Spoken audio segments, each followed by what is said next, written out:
So, welcome everybody. Yes, Christmas marathon, another day, another interview, and as we always like it, also another genre. So, I am very, very happy to have one of the masterminds behind one of the most intriguing hardcore bands at the moment here with me. So, Will Putney from End is joining our ranks today. So, Will, thanks for joining. No problem, man. Thanks for having me. It's a pleasure, as always. So, Will, first question, and it is kind of like an icebreaker. Which line from a famous song speaks more to you? Just remember, Death is not the end by Bob Dylan, or This is the end, my only friend by The Doors. I'll go with This is the End, my only friend, because I'm more of a Doors guy. Okay. Yeah. And then second question, what kind of band merch, shirt, please no pants, are you sporting today? What do I have on? I don't have band merch on. I have a pair of pants and just a hoodie and I have here's an arm tat that counts. Oh, there we go. Still have one. Good new album. Yeah. Very good new album. Before anybody asks, I'm sporting a t-shirt from one of my favorite, unfortunately now on hiatus, Dutch black metal bands, Turia. Okay. Do you know them? Yeah. Very cool stuff. Yeah. I can also only recommend O's new record that he did as Iskander, Spiritus Sylvestris, which is out now, which is very different from all the other Iskander stuff. It's very post-punkish. Oh, interesting. The Dutch scene is very cool. Those very unique bands from there.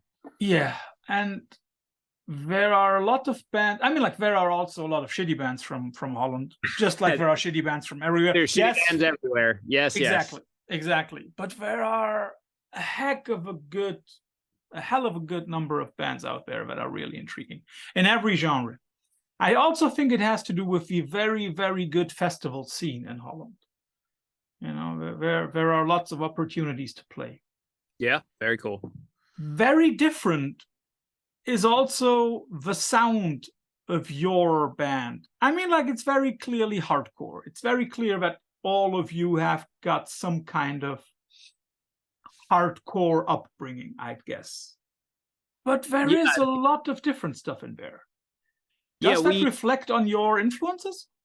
I think so. I think we, when we started, and it was definitely a goal, like from where End started to where it is now. I think a lot more of the eclectic influences have worked their way into the band, over time. We were, initially very influenced by like the late 90s hardcore stuff we all grew up listening to and being fans of, kind of crossed with some of the grind and power violence stuff, and just felt like there was not a lot of those bands kicking around at the moment, and wanted to kind of do music like that for a long time, didn't really have an outlet for it. So, and then, over time we've sort of leaned it in a lot of different directions, but, it's definitely turning into its own animal, which is really cool. And I like that the band kind of has an identity, but it's also rooted in the world that we came out of.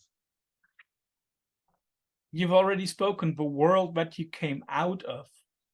So are there any particular hardcore or grindcore bands from the late 90s, mid 90s that really kick-started your personal love for hardcore? Yeah, I mean, I grew up in New Jersey, which was at the time like a really good hotbed for like the entire hardcore scene. We were right in between New York and Philly, and at where the state of this was, it was a different world of touring, and there were a lot of more like weekend warrior style shows and people running up and down the coast. So we would get everything, because we were anything that came through the tri-state area wound up making its way into New Jersey at that time. There were a lot of venues, like shows were crazy. People wanted to come and play. And it was really diverse. So you would get exposed to a ton of different bands from all the different subgenres and stuff. And we've, I was fortunate enough to live near venues, and I was able to see like pretty much everything of that era, so my my taste in music was very diverse early on. And I think that's helped me in like a lot of ways. Writing music, being a producer, being a fan of music. It was really cool, and I always gravitated towards the most extreme stuff. For whatever reason, that was just more appealing to me. I've never really been a guy who likes more commercially minded music. Obviously, there's stuff that I think is great, but it's just like I lose interest in it quicker, and I think I've over time just, when I hear things that surprise me or are unexpected or something I didn't see coming, it's, I don't know, it keeps my interest longer. And that's worked its way into a lot of the music that I make probably, but I attribute a lot of it, and so, a lot of the other guys, Greg from Connecticut and Jay's from New Jersey and Philly too, like the core of the band kind of all grew up around this scene and share a lot of influences there. When I listen to the sound of your band, it has a certain kind of tendency to be a little bit more hectic than other hardcore bands. Is that intentional? Yeah, probably. I think that's just the nature of the music that we like and want to write and play. I don't, I feel like we exist between the space of a couple genres because of all the stuff we like, and we didn't want to just be normal. I don't know how else to say it. I feel like we've yeah, we're interested in just having more chaotic and extreme music, Would you say that as this music is chaotic? Is it your task as a band to bring a little bit of chaos, to bring a little bit of order into that chaos, or is that something that we as the listener should do for ourselves? I don't know. We write the music we like, and however it's received is fine with me. If people want to, if people need to put it in a certain box in their head, that's cool. If you just want to be kind of smashed by it, that's cool. I don't write end songs with the intention of, okay, what are people gonna think about this? It's more just to write what we like. Does that also include a certain kind of cathartic effect for you? Yeah, I mean, I think that's the whole purpose of doing the band. It's not really a full-time band. It's more of like kind of a passion project. We do tour and play when we can and stuff, but I don't think I'm happy that it's on the scale that it is now, where we get cool opportunities to see the world and play festivals and stuff. But I'd probably do it on any scale because it's just something I enjoy doing. I can imagine. When you say that, well, you are not writing for a particular kind of audience. How must I envision the writing process for End? Is there one main songwriter, or is there, let's say, a democratic process to it all? Yeah, me and Greg, who's the other guitarist in the band, we're both like the main songwriters for the band when it comes to the music. And we do a lot of the records together. We'll start a song or two on our own, and then we'll work on each other's music, and then we'll do a lot of stuff, in the room together. And then Brendan, our singer, kind of takes the charge on being the lyricist for the band, so we give him his space to do that. Yeah, I mean, we're pretty democratic. I don't think any one person really hogs all creative control when it comes to music. Still remember when I first heard about your band and when I heard about who's in the band, I was like, that is some kind of lineup, because all of you have been pretty successful in other bands. Have you ever felt some kind of pressure? No, this is like a pretty low pressure band. It isn't our full-time gig for any person in this band, and it's very like we're having fun with it. I think that's the whole purpose of the band was we all like this kind of music and we wanted to try to just like get it out. And, the just the nature of the band comes with being much low pressure. It's not our livelihoods and it's just a means of expressing stuff we like. And as you said, it's nothing that anyone in the band needs to make a living, right? Yeah, we're all like, we're older and grown up and have our other projects, and nobody's dependent on the success of this band as a means of survival. So I think it helps us just channel exactly what we want to do. Mm. Of course, the new record, once again, a smasher. There's no other way to say it. Also, when one looks at the length of the songs, there is only one track that is over 4 minutes. The end, Leper. And it's interesting, the opener is only like 80 seconds or so. Do you in general like shorter records? You yourself? I guess I don't have an opinion, I don't even really know how long our record is. I think we hit somewhere near 30 minutes, but it was kind of just felt done, but I don't yeah, whatever we write to like themes, like we have a song and we want it to do a certain thing, and when that's done, it's done, and if that takes 5 minutes or 80 seconds, sometimes it's just as long as it accomplishes what it's supposed to do. I don't care how long or short songs are.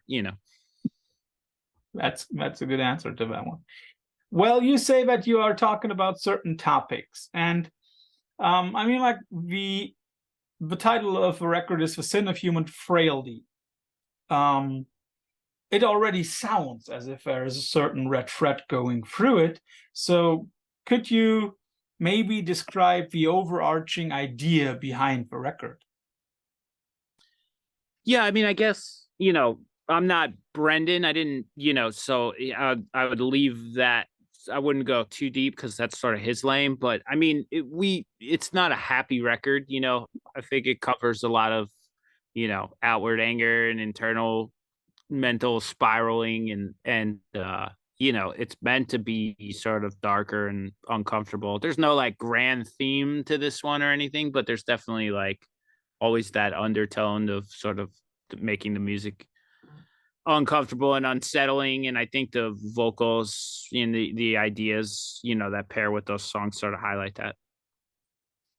Is it just my take on the record, or is the record also, and you've already hinted at it, is the record also some kind of putting out what is manifested inside? Like, it sounds, you're talking about grief, you're talking about worthlessness, and all of that. Is that something where you say like, okay, we got to get that out of the system, out of us, in order to once again have like a clean slate for a few months? I think lyrically, I mean, Brendan like, at least for uses. Brendan. Yeah, I mean, I'm sure it's somewhat therapeutic for him to write through emotions and stuff. We do the same way we create music as a method of release and expression. There's definitely there would be a layer of that, sure, with this kind of music. And then one also has to mention that you are a band that seems to be always growing in popularity. I mean, like, I know that you've just said that is not important to you, but when one looks at the guests that you have on this record, then that is pretty interesting. I mean, like, you have Dylan Walker, who most of us know from Full of Hell and some of his other projects. You have J.R. Hayes from Pick Destroyer and Debbie Goff from Harriet. I mean, like, those are really good and big names in our scene, so to speak. Did you approach those people, or how did those collaborations come to life? Yeah, I mean, with Dylan, it was pretty easy because we were in the studio. I worked on some Full Hell stuff this year, and I knew we would be on tour together and stuff. So I knew he was a fan of the band, and we had a song where it kind of had a vibe where I thought it would be cool to use him as in a voice like that and stuff. And that one was very just fluid. And hey, you want to do some stuff on end? Like, yeah, sure, I'll come down. Um, and and he killed it. It's awesome. He's one of my favorite vocalists in this world too. So it was cool to have him be a part of it. And JR was interesting because it's like really the only time where we had somebody in probably any record I've written, for any of my bands where I don't really know JR other than I'm just like a fan. I'm a big Pig Destroyer fan, and Scott Hole is kind of the guy I know from that world because I had worked with him pretty directly on some Pig Destroyer stuff before. So kind of bothered Scott about trying to get him or JR on the record or doing something, and it kind of he thanks to Scott because he facilitated getting that done and tracking JR and stuff. So that was just a cool one. Is like, we had the song I thought reminded me of the Pig Destroyer part. And I was like, this would be cool if we could just have him do it. So that was cool. It was a different approach for me. Normally, like I have some kind of relationship with a guest vocalist, or anyone we're gonna feature or collab with. And then Deb, we had a song that kind of had a different vibe, and had brought Harriet out in some shows in the UK and kind of got to know her, and she's awesome. And we wanted a voice that like was just different, for that song. It kind of required stuff that like, wasn't in our bag of tricks. So I just approached her because I knew she would be a good fit to do what we were thinking, and gave her some room on that song. And yeah, she did great. So I mean, all the features worked out really cool this time. It was like I just like working with people who I back as artists, and yeah, it was good. It was a cool experience. I mean, if we take this interview as a shout out, which people, let's say like three people, which three people would you like to work with? Would I like to? Yes. I mean, I'll take Trent Reznor. That's easy. I'll just call him. Yeah, of course. I would like to do I would like to do a Mastodon record at one point. I feel I might start chasing that because one day I would love to be in a room with them. They're a great band, and I feel like that would be a really rewarding experience. And who else? I don't know. Big Queens of the Stone Age guy. Maybe that would be cool. I feel like So you mean Josh, that would right? be a fun record. Yeah. I think I could see that. I would have fun. I would have fun with that. They were a little out of my space, and I think that would be interesting. Is that something that is important to you, to like push your own boundaries? Yeah, I mean, I don't want to keep making the same product over and over again in any faction of what I do. So I think it's important to try new things and be unique. When I look at this record, it sounds as if, I don't want to say there's more anger, because the other records were not really poppy in a way, but it sounds as if the music is still a little harsher, still a little bit more punchy. And that is something that strikes me. How can you always achieve, because that is something that I recognized with a lot of your solo stuff, not like the collaboration stuff, but with a lot of the solo stuff that Ant has put out. It's always getting a little bit more punchy, a little bit more feisty, which is very unusual because most bands calm down over years, and you seem to become angrier. Is that just the world we live in? It's just what we're into. I think we kind of like in this particular writing session and stuff is a lot of what me and Greg were talking about, and the most excited about doing was kind of going more aggressive with the music, and I think it might change. Like next record, maybe it's chiller, maybe, who knows.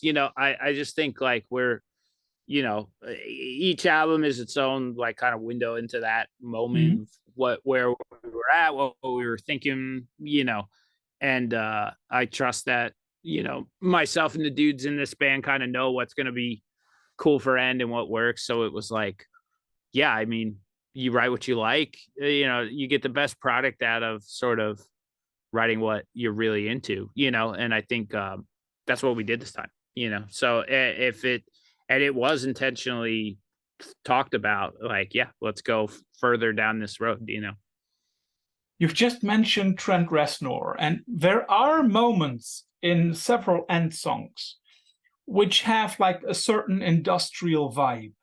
Is that music that also inspires you, like industrial music?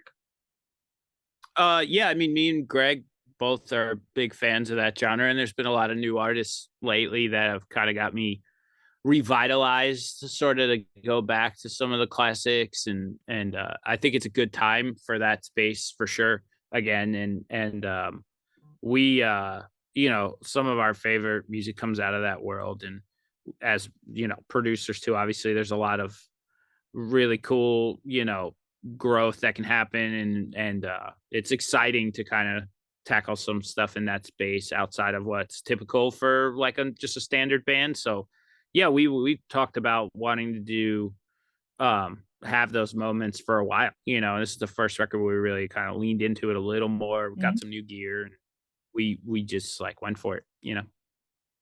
One question before I come back to the gear. So when you say there have been a few new industrial artists lately that got your interest re-sparkled, can you name drop one or two or three of them? Which reignited your interest? Yeah, sure. I mean, I really like Author and Punisher.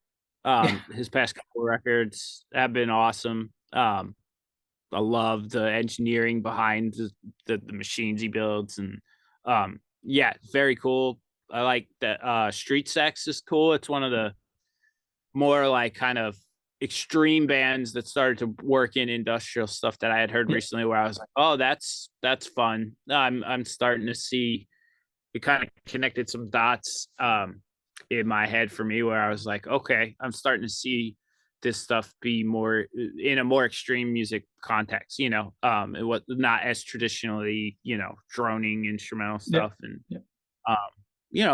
stuff like Health is cool too. I'm kind of like a little bit on the poppier side of that spectrum too, but using really aggressive sounds. It was also like a really fun records to listen to, and there's plenty more, but that's like, those seem to be like, those just stuck out to me in the past year or two, where I was like, oh, I like where this space is heading. If anybody wants to know a little bit more about Author and Punisher, you just have to click here on our archive. You will find a lengthy interview with Tristan.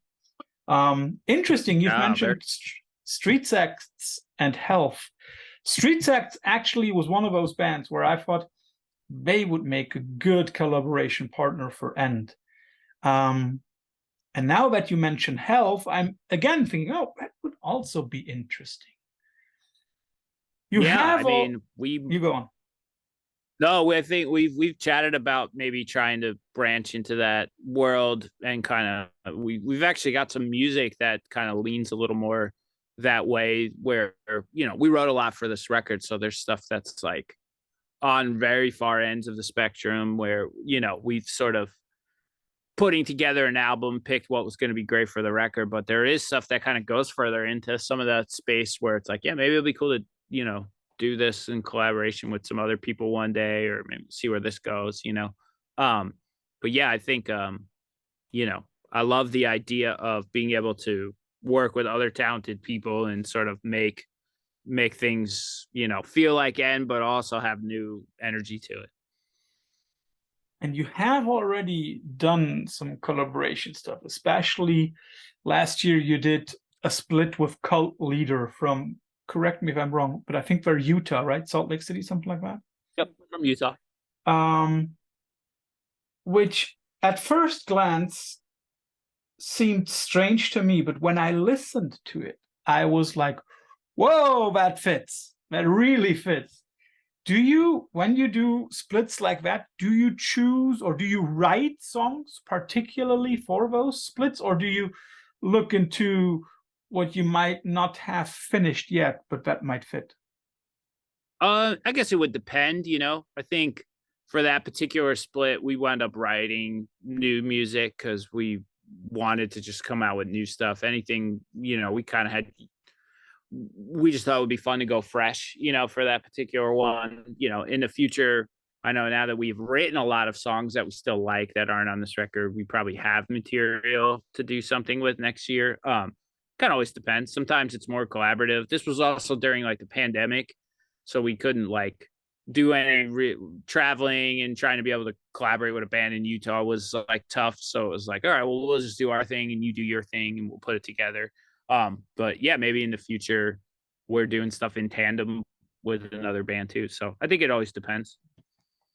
Could you also see your band like really co-writing a record? I mean, I've co-written lots of records. So yeah, I could imagine it. You know, like as a producer, I've written hundreds of songs probably at this point. So it's not, I guess it wouldn't be out of the question, but I mean, I don't think I would want to do a split with a band and then write their music. You know, I would be Mhm. more interested in either it's a split with a band because I like the music they write, or we're doing something, you know, together in a room. But I don't think there's ever really a scenario where I would try I would try to put myself in their shoes. You know, I would just want N to do what N does and then do that with other people. Of course, that is a very, very good approach. I was just thinking, like if you co-wrote something with Health, for example, that would be probably something where I'd say like, okay, those two worlds combined, yeah, would be awesome. But of course, you can also do that on an A and on a B side. Sure. What strikes me about a lot of the record covers is that they always seem to share a certain fascination with the human body. I mean, like on this record now, The Sin of Human Frailty, we see a torso. On some of the other records, we see like a human head, distorted or hidden. Um, who comes up with the ideas for artwork? Do you commission somebody to do it, or is that someone in the band who says, okay, we're going to go this way? I mean, we conceptualize, I think, what we want for cover for Mhm. artwork or merch, or you know, any creative visual idea comes from the band, you know, and then we try to align ourselves with people we think could execute our idea well, you know. And so for this one, who did you choose for The Sin of Human Frailty? Who did that one? So we were looking for somebody who was like a little more out of the box, I guess. We also wanted part of the goal with this layout was like to try to create like a bit more of a unique style to the packaging and stuff Mhm. too. Just like we're looking for new things to do. We had a couple album covers where we had used the same artist, Adam Burke, who I love. He's a great artist, but it was like, let's do something different just so everything isn't the same all the time. And with the split, we used Jacob Bannon, who's also a great artist, and thought that was cool. And then I was like, all right, now what? Like, how do we have stuff that we like? All of our layouts were you know, all of our covers and layouts and stuff we're all stoked on. How do we one up it? And it's like, all right, well, I guess we need some twist to it. So found this guy Alex Ekman Lon, who's works in like three-dimensional space a lot more, does a lot of like layered sort of visuals and stuff like that. And it's never even done an album cover or anything like that. But I just like, kind of just hit him up on a whim to see if it could be something he would want to do. And turns out he's like actually a fan of the band and stuff. So it was like this perfect scenario. He was looking to try do album art and everything too.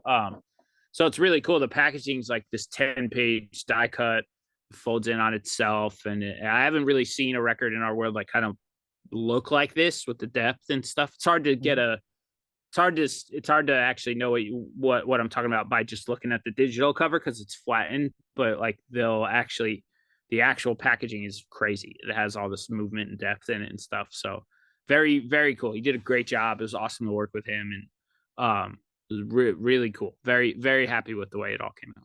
It's interesting. I was just looking at the cover, and the way that you describe it, I can already imagine which die cut is which color. Then it becomes even more intriguing, I gotta say. Yeah. Like holding, like I still haven't, I haven't got my hands on one yet because they're on the way, but I'm very excited to see it done. One question, though, what also struck me about that album cover is that it somehow, don't ask me why, but it somehow reminds me of some of the visuals that Tool have done for their for like Anima and for Lateralos. Is that just a connection that I do in my head, or is that really a reference that you had in your head? Yeah, I don't think we're referencing Tool on this one, unfortunately. Yeah, that's for you. But do you know what I mean? You know, that gray kind of body and that stuff. You know, that's Yeah, very... it's like a figure and the full color aspect. Yeah, maybe. Yeah, sure, I could see that. Yeah. Okay. What is, of course, next for you is a tour with 3 other bands, and I really must say it's one of the most intriguing packages that I've heard of in recent years.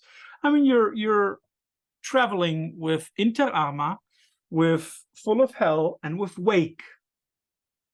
So it's 4 bands, basically 4 different genres. Who came up? Who chatted up who to join?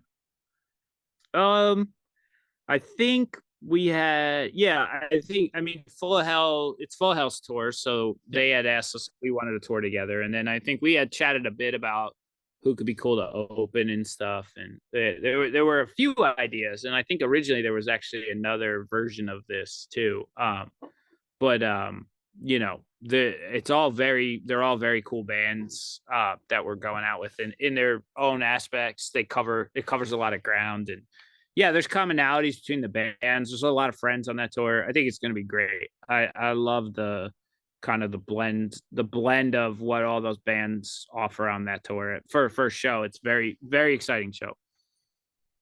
And are you going to be opening, or which slot are you going to take? We're direct support to Full Hell. So you're second highest on the list, so to speak, right? Yeah. Cool. Yeah, it is really intriguing. And I mean, like, we can already say it, as when this comes out, the tour is already over. Are you planning to take Dylan onto stage for his song? Yeah, he might make an appearance. That's cool. I can see that. I mean, like, that is a very, very cool tour. But I have to say, you misspelled Europe and Germany on a couple occasions on that tour plan. Yeah, I knew I was gonna get that. I know we want to get back to Europe soon. We had a blast this summer, so I'm hoping next year we get that lined up also. Yeah, and you can also bring those 3 bands. That would also be cool. No, just joking. I mean, like, I know from experience that end shows are really, really cool. And it also, once again, shows in a way the hardcore background. I mean, like, we both know that in the past a lot of bands simply put out records in order to be able to tour. Is that also something that is important to you, to be a touring band? I think, I understand its purpose to grow a band, and I love touring. I love playing shows, and getting that kind of feedback on your music is awesome. I think we never really sought out to be a full-time touring band, just because we have so much else going on, but we do enjoy doing it. So yeah, I mean, I think now that there's enough interest where we kind of get cool opportunities and stuff, I definitely, hope we continue to do it. Of course, with the schedules of all band members, that is probably a difficult task to put up a tour, right? Yes. Our schedules aren't the easiest. We've definitely we've had to turn down a lot of stuff that would be cool because one guy or the other, had another thing. But it's just, kind of comes with the territory of doing this band. But I'll when we can line it up, we usually, figure something out and have fun. You have mentioned a full schedule for a lot of the band members, and I guess that you are one of those which have a very, very full schedule, because for all those who don't know, Mr. Putney here is also a very, very sought out producer. So is your schedule one of the tighter ones? Yeah, I mean, I'm really busy through next year. There's a lot of there's records to make. There's a lot of touring with one of my other projects, and yeah, it's we all have a lot going on next year, so it will be a challenge to get it lined up. Can you already disclose which of your other projects will be touring next year? Better Lovers is going to be on tour a good amount next year. We're kind of just finishing up what that looks like now, but I think by the time this is out, yeah, we should have End of December. some shows out. Yeah. Cool to hear. And of course, I mean, like, being a producer is surely not one of the easier tasks in our little business. Can you disclose any record that you have been producing that will be out in a few weeks, months? Good question. Who's announced stuff already? It's probably stuff that is already like a few months back, right? Something like that. Yeah. I mean, I January, guess we wrapped up. I guess there's some new Northlane Music's Australian band that I really enjoy working with. That should be out by this time. I don't really know what else is like. Yeah, I don't know the timing of what would be announced, other than they've already announced we made a record. So there's that. And are there any particularly great or particularly bad producing experience, without mentioning the names of the bad bands, but maybe like tell us, okay, that band was fun to work with? I mean, honestly, everything I've done recently has been a pleasure. I've had a lot of fun but the past few years, and kind of since I've gotten to the point where I can be a little more choosy with the bands that I work with and stuff, like everything's been pretty awesome, problem free and fun. It's very, very rare that we have a bad experience in the studio. It's extremely few and far between, and it's been a long time since we've had a record in here where it felt like work, and so it's I'm very fortunate that everything has generally been pretty awesome. Can you, again, without name dropping, can you then explain what makes producing a record a job? When is it a job and not something that you like?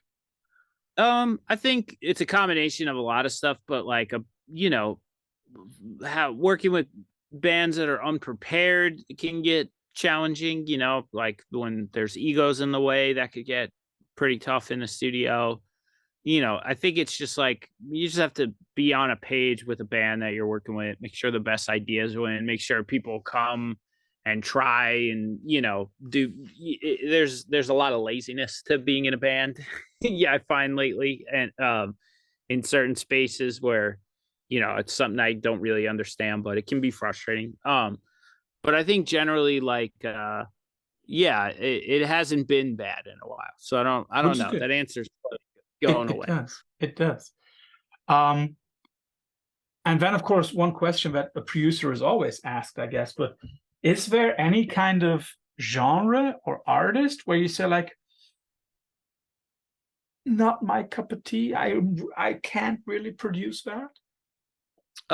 Sure, probably a lot of stuff. I mean, I'll never do a country record. I have no interest in the genre, and it bores me and is objectively just bad to me, so I don't have any interest in working in that space. And there's stuff there there's a lot of stuff that I wouldn't really throw myself into producing because I don't fully understand all of the sort of components that go into that world of certain genres and things where I'm like, I wouldn't want it to do a disservice to an artist. You know, if I take on a project because I really understand it, I see the vision of where it could go and how I could be useful on that journey. You know, so anything that it doesn't that I don't really feel like I have that full oversight of, I would avoid doing because I don't want it to fail. You know. Any wet dream producing jobs? Apart, of course, from Trent Reznor, who we've already mentioned, but I think he produces himself. I'm not gonna produce Trent Reznor. Yeah, it's insane. I don't know. Oh, come on. If he called you and said, like, Will, please, please, please, please, please, you wouldn't say no, would you? No, I would not produce Trent Reznor. That's not the working relationship there. That goes the other way. Yeah, I don't know. Wet dream producing jobs. I'd love the Injustice for All, the post Injustice for All Metallica era of working with a band like that. I just love the scale of what heavy metal was, you know, at that moment and the excitement around it. If I could just like time travel to being involved in that era, going into the Black Album, how crazy so like the opportunities and access to production resources would have been. I feel like that would have been, at least in this space, that would have been one of the most like kind of fun and monumental moments to kind of witness and be a part of. Do you think, I mean, like, of course, it's like we're talking about impossibilities, but do you think that if you had produced the Black Album, it would sound differently? Yeah, for sure. I'm not, you know, anyone, you know, any record, if you just switch a producer out, who, especially a producer's good at their job, like it will change the course of whatever that record's going to be. You know, I don't know. I'm not saying it would be better or worse. I just think it would be different. Do you like the album in general? Yeah, I got no problem with that album. I'm a fan of anything that can bring extreme music to a larger audience because I think it helps everybody. That's true. That's true. Although we have to admit that the 3 full lengths that follow the Black Album are some cringy moments. I mean, Load, Reload, and Sand Anger. I mean, everyone has highs and lows, but there's, you know, there's a little bit of good in all that. You know, that's true. That's true. There are good tracks on those records. That's true. So first of all, Will, thanks for those insightful answers and for the details that you spilled out for the new record and also a lot of other things. But of course, I cannot let you go out of a Veil of Sound interview without having to go through the infamous quickfire round. You always get 2 alternatives, roses versus tulips, black versus white, and you have to choose one of the alternatives and give a short explanation.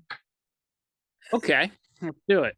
Let's start with your collaboration partner, Cult Leader. Do you rather like Cult Leader or Gaza, the former incarnation? I'm gonna go with Cult Leader. As you love hardcore, let's go back, way back in time. Circle Jerks versus Bad Religion. Bad Religion, for sure. Why? I like the social aspect of his vocal approach a little better. He's a very intelligent guy, and I just like the band better too. I just think they might be better. Yeah. Yeah. Yeah. Let's go more into your region and into the 80s. Chromax versus Agnostic Front. Ooh, that's tough. Shit. You know what? I might go Agnostic Front only because the stability and staying power of the band over time. I think obviously Chromax has such a seminal record, but then that band's kind of morphed into different things and split. And then Agnostic Front being one of the pioneers of the New York hardcore space, but still being that band, today. I think they get the slight edge. Mm-hmm. Dillinger Escape Plan versus Butch. Dillinger. I'm from New Jersey, so that's sort of an obvious answer. Okay. Converge versus Coalesce. Converge for me. More catalog, more albums that I feel personally attached to. Yeah, I'll go Converge. Agoraphobic Nosebleed versus Discordance Axis. Ooh, agoraphobic. Yeah, a little more fun. I think if I want computer grind, I want to be entertained. So I'm clearly there for the party, not to be. Yeah, I'll go agoraphobic. Yeah. You also, like agoraphobic for me is also like a more, sounds strange when talking about grindcore, but a more fun thing. Yeah, that's what I mean. Like at that point where you're that extreme and it's drum machines, I want to have fun. Yeah. Would you then answer that already decades old question by Zappa, like, does humor belong in music? Would you say yes or no? I mean, it has a place, but it isn't, to me, it kind of turns itself into a genre, where it's like, am I in the mood for that? The same way do I want to put a comedy on television or a scary movie, So I think, yeah, different moods have a place anywhere, if you can make good art out of it, sure. I also think that it depends largely on the aim that you want to pursue. I mean, you can make really good, serious music and give it a little twist, a little fun twist, without making fun of your own music. Then that to me is masterclass humor in music. You're from the tri-state area, so you should know your little fair share of hip hop. Okay, I'm not going to give you rapper A versus rapper B. I'll give you the Beasties and two of their albums, Ill Communication versus Paul's Boutique. Ill Communication. Just because of the timing of when I was a kid and stuff, that record, was more, I think, when I was in my impressionable stage of finding new music and stuff, that record probably was more important to me at that time. Both great records, Yeah. Plus, I guess. Yeah, I guess it's Ill Communication. Even though it's Ill Communication. Yeah, we're good. also two records with iconic covers, isn't it? Yep. And I think, like, I was never really a rock hip hop guy, but Sabotage was a song that I really enjoyed, and I feel like it was just cool to see genres cross, and yeah, that was just that one has a slight edge for me. Have you ever been into hip hop, like really into hip hop? Yeah, I mean, that's kind of where that was like my first like hip hop when I was a kid, like very young, was the most extreme music I had ever heard, because there's all this like insane West Coast rap and Wu-Tang records, and that was like some of the first CDs I ever bought. I had a huge hip hop collection of records. I didn't know anything about extreme music. That was just the most extreme music you were exposed to when you like put MTV on and stuff. I mean, there was Headbangers Ball, but it was just like I missed it. I don't know. I was absorbed by that world for a little while, and then I kind of found grunge and turned into your Metallica, Slayer, Pantera, and then went to, it kind of all snowballed from that era. But when I was young, that was like the popular music was like Dr. Dre records and Wu-Tang records and stuff. And to me, that was like crazy stuff. When you're 10 or 11, you have no idea what's going on. So I that's kind of what, there were years in my life where that's kind of all I listened to. So when you say Wu-Tang, are you more a Enter the 36 Chambers or Wu-Tang Forever guy? 36 Chambers for sure. Yeah. Although Forever's good. We went back, I had a discussion about Triumph the other day and how wild that song is. It's like 6 minutes and there's no hook, and it's just one guy after another. It's like, to me, that's like one of the greatest hip hop tracks ever. But I mean, 36 Chambers was that was the introduction to the band. That's like one of the first CDs I bought, and I wore that thing out. It's an awesome record. Oh, so you're also one of those kids who still remembers that CDs have an end. Yep, definitely. I would tape stuff off the radio and then listen and then find out who the person was, and then it was cool to buy the CD, because they were really pushing, and at my age, CDs were the thing they were really pushing. They were phasing out tapes as the format for a while.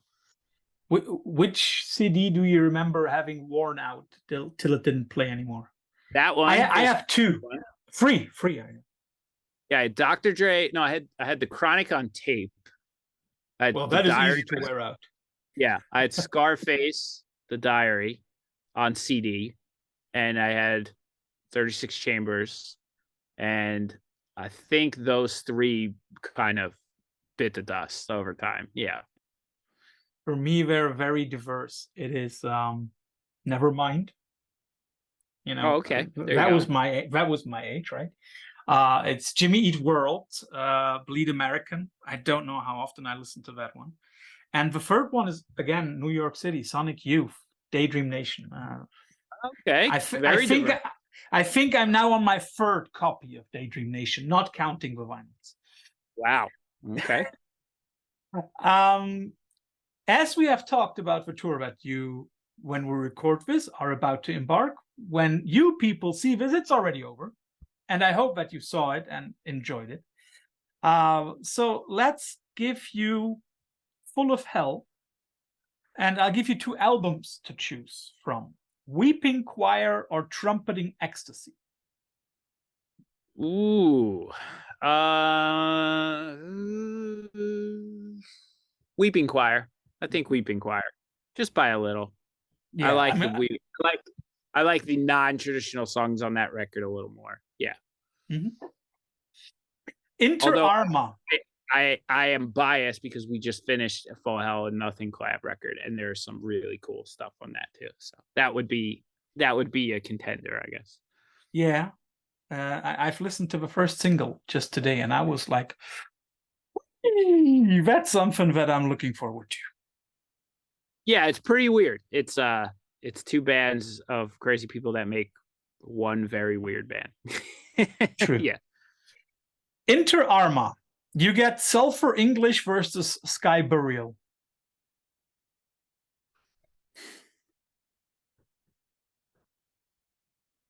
Sky Burial by a little edge, probably. Cooler melodic stuff, maybe. Just a little. Yeah. Also probably because you had a little more time to listen to it, right?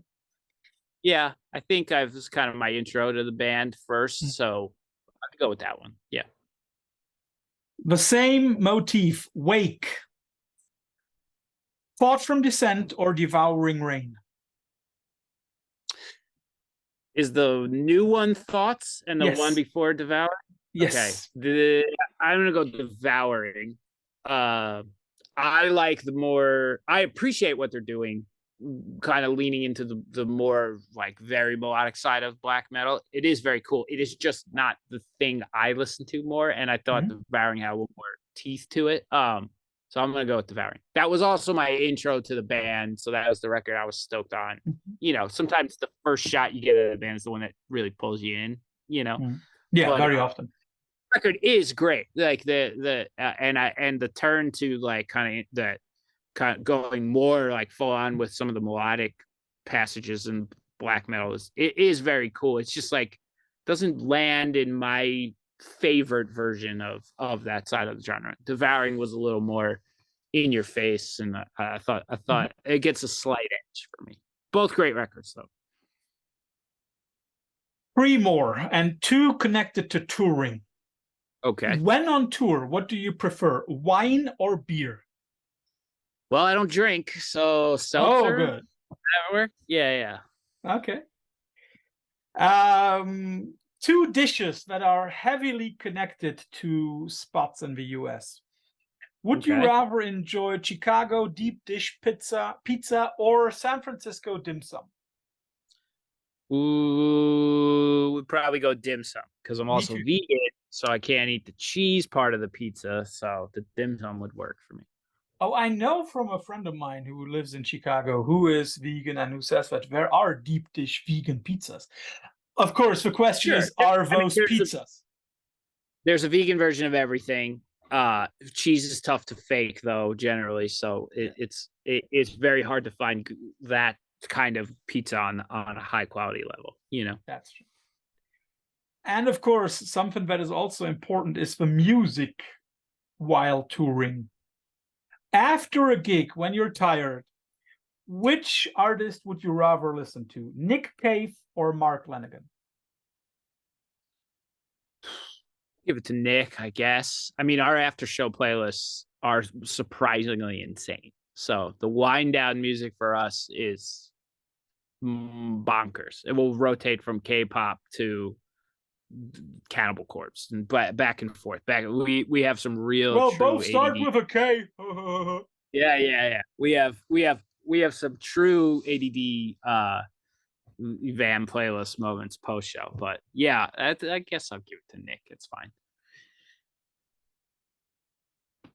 Will, thanks for all the intel on the new record. Thanks for the tour plans. It was a blast for me. I hope it was also a blast for everybody who watched this now. If you like it, then maybe you give us a subscription here on YouTube. Maybe you give us a like on Facebook or on Instagram.